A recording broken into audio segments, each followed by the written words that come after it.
Le droit à la vie. Rumi accorde de l'importance à l'être humain en tant que tel, sans considération de couleur, d'ethnie, de nationalité ou de sexe.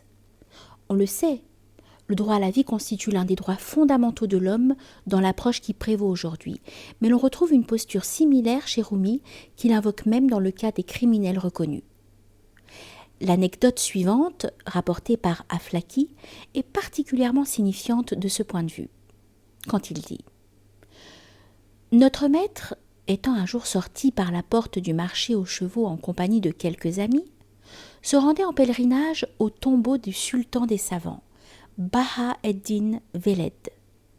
Ils aperçurent une foule considérable qui criait après un individu, et dans cette foule, il y avait quelques jeunes gens qui couraient en poussant des exclamations.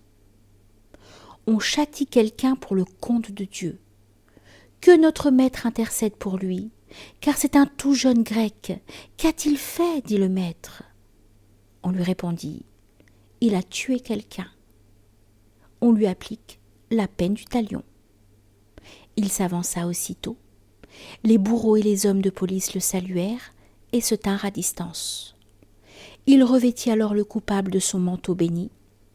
Le préfet de police fit un rapport au sultan qui répondit « Notre maître est le juge, car s'il intervenait pour toute une ville, cela lui serait possible. Tout lui est dévoué, si grec que soit un meurtrier. » « Quel est ton nom ? Dit le maître. « Tyrianos, répondit le jeune homme.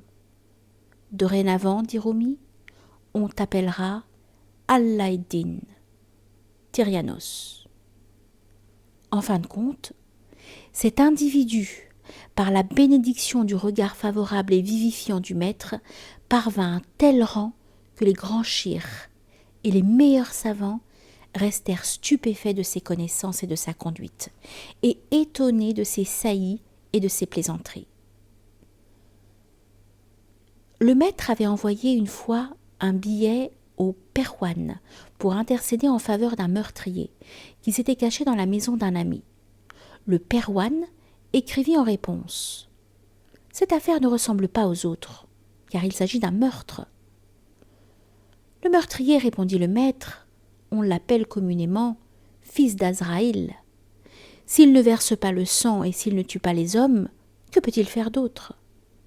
Cette réponse plut au Perwan, qui ordonna de mettre l'assassin en liberté. Il satisfit ses adversaires en leur versant le prix du sang. Il souligne l'importance et la priorité du droit de la vie avec un exemple dans son livre du Dedans, comme suit. « Montrez-moi une chose mauvaise en ce monde qui ne contienne rien de bon, et la chose bonne qui ne contienne rien de mal. Un homme avait l'intention de commettre un meurtre, puis il s'est adonné à la fornication, de sorte qu'il n'a pas répandu de sang.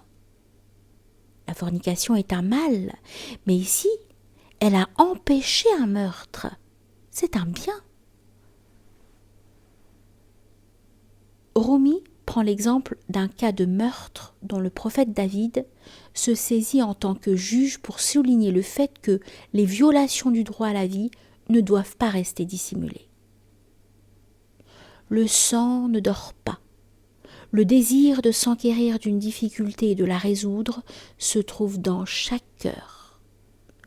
Le désir incisé par l'ordre du Seigneur du jour du jugement surgit dans la conscience de tout un chacun.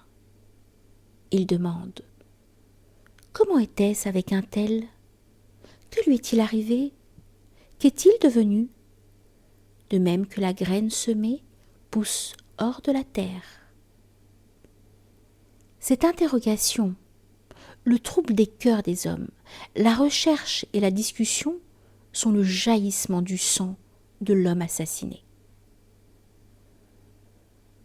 Comme on le constate, Rumi considère l'enquête ou l'investigation destinée à la mise en lumière d'une infraction ou permettant d'appréhender les auteurs comme étant une condition sine qua non par rapport à l'établissement de la justice. On peut voir ici que, d'après Rumi, la justice ne saurait être rendue en l'absence d'une enquête et d'un procès qui mettent en lumière la nature du délit ou du crime commis et ne permettent d'appréhender le ou les auteurs des infractions en question.